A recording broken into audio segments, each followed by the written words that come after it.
Hey, thanks for hitting that play button. Why don't you join me on my next live broadcast by downloading the Periscope app on your phone and following me at Colin Hiles. So let's jump in then. All right, let's jump in. I've got my notes here from this book. So, question: are there really scientifically supported techniques that can improve someone's life in 60 seconds or less? Now, that was the question that was looking to be answered by this gentleman, Richard Wiseman, you can see here, in this book called 59 Seconds. And he went on a mission to find out the answer to that. And after surveying thousands of studies and countless journals, he finally answered it and put the answer in this book. So this week I'm sharing what I think are the most fascinating mind hacks from the book. And he's broken the book down into happiness, persuasion, motivation, creativity, attraction, stress, relationships, decision-making, parenting, personality. So, each one of the mind hacks fits in one of those categories. And tonight we're going to be looking at happiness, something we're all interested in, right? We all want to be a little bit more happier. So this mind hack is called Consider Your Legacy. Consider your legacy. Ooh, it's a deep one. Have you considered your legacy at any time? Well, this one is a very interesting one. And as I said, I can validate this from my own experience. The exercise that I'm going to be sharing with you, I have done. And I first did it about 15 years ago when I went through the 7 Habits of Highly Effective People. I went through that course at Stephen Covey. Absolutely phenomenal course. And it was one of the exercises that I had to do. And I remember, thank you, Trevor, and I remember when I did this exercise that it created a real shift. In fact, it created a real shift in the room. In fact, I'm going a little bit goosey. I don't know if you can see that, even thinking about that event and that moment. So the big idea is visualizing someone speaking at your funeral can have a big impact on what you do day to day to achieve your long-term goals. So, how many of you, just put yes in if you've seen Charles Dickens' A Christmas Carol. Just put yes if you've seen Charles Dickens' A Christmas Carol. Then I know how much to explain it, all right? If you've seen it, I would imagine most people have seen it, but just want to check. Have you seen it? Laura's seen it? Trevor's seen it? Graham's seen it? Lauren's seen it? Nuria's seen it? Right. Then you'll know that it's based around Scrooge. Well, we've got a lot more yeses coming in. Lottie, hey, good to see you, Lottie. I only have 59 seconds. I'll go fast. So it's based around Scrooge. And before he's visited by the 3 ghosts, he's a bit of a miser, right? He's a bit of a mean, moody, horrible so-and-so.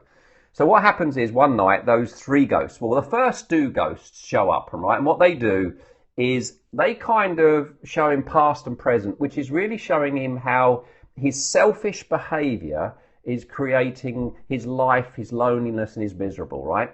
But that's not the ghost that really makes the difference, right? The ghost that shifts him like 180 degrees is the ghost of the future. And when you think about what the ghost of the future does, he takes him into the future and he gets to see his grave.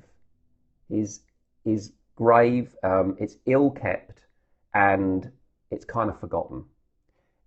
And that shifts him. When he comes back, right, he becomes much more compassionate, much more friendly, much more loving, much more abundant. Big shift, right, happens.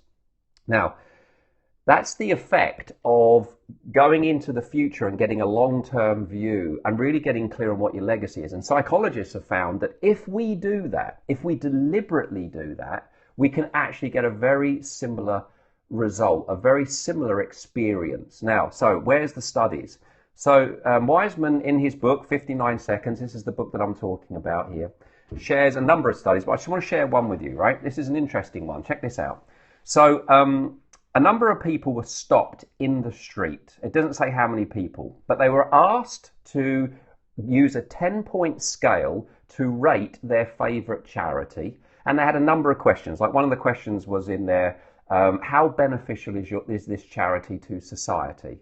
How long have you been part of it, etc. Load of questions, right? Now, some of them were stopped as they walked past a funeral parlour, and some of them were stopped a few blocks round on a sort of nondescript building. Now, here's what's interesting. Here's what they found. And here's what they set up. The individuals that were stopped outside the funeral parlour basically looked at a sign. So they angled them. So they looked at the sign. And the sign, so they were forced to look at this sign. And the sign said, Howie's Mortuary, right, in big letters. Howie's Mortuary.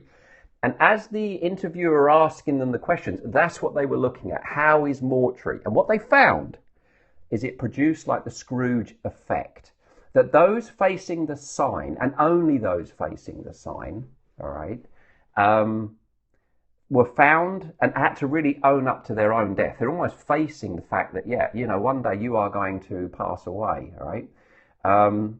They found that the scoring that they gave was far more benevolent. They had more goodwill, they were more kindly, and things like that. So another guy, Christopher Peterson from Uni of Michigan, believes that when we are encouraged through exercise and exercised to think about how we would like to be remembered at our funeral, when we're encouraged to do that and to do that deliberately, we get a number of motivational benefits. Number one, it helps us figure out what our long-term goals is and really what legacy we want to leave when we take our last breath. What legacy do we really want to leave? And then we're able to assess how are we doing as we're moving towards that legacy. And as I said to you, I've done this exercise. I did it when I went through Stephen Covey's 7 Habits program. And we were asked to close our eyes. We were asked to write down a number of people. We had to write down some friends. We had to write down some family, you know, children, and co-workers. And close our eyes and go into the future and imagine being at our funeral and having each person stand up and talk about us. Talk about us. What would you want them to say about you from a, you know, brother or sister, from, thank you very much, Heather, from a co-worker, from someone in the family, from your children? What do you want your children to say about you? And you know, when I went through it, I think I was tearful as I kind of come out of it. I was really tearful in terms of, yeah, that's really what I want them to say. Well, that is your legacy.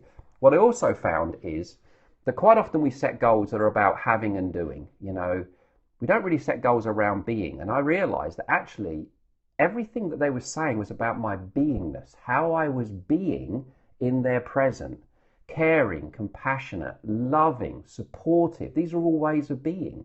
And I hadn't really thought about goals from that point of view. Yes, we're a human being, not a human doing. Thank you very much, James. Love it. So I had not really thought about it before.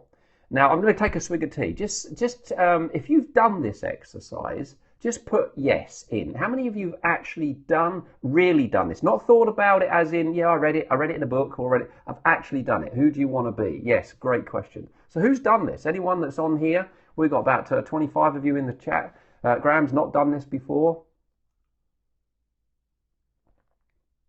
What took a swig of tea? Thanks, James. Yes, Trevor's done this. Weather has not done this. Well then, here's how you do it.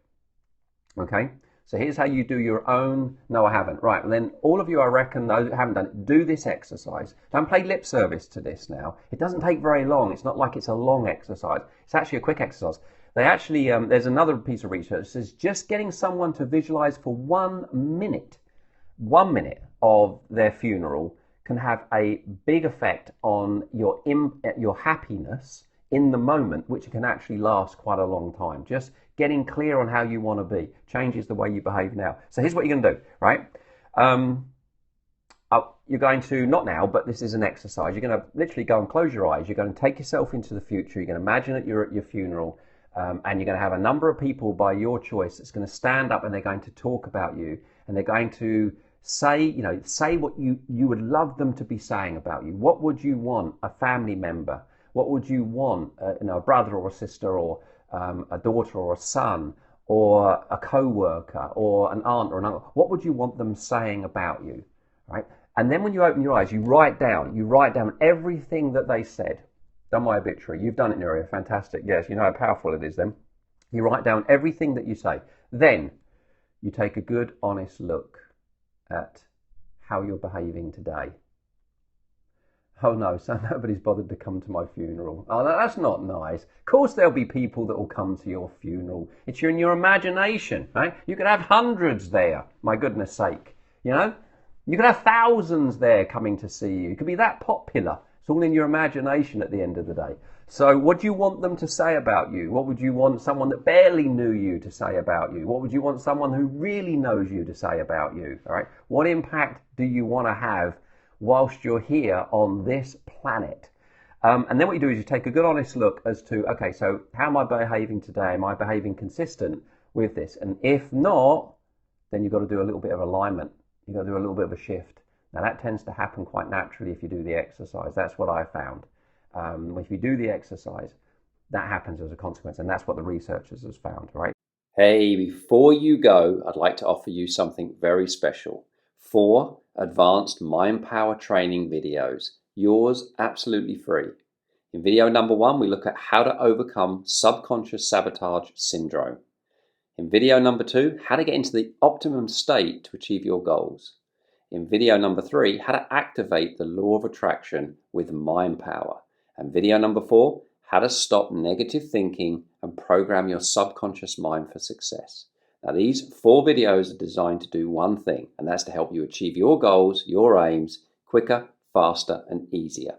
And you can get them right now by going to www.advancedmindpowertraining.com or clicking on the link below this video.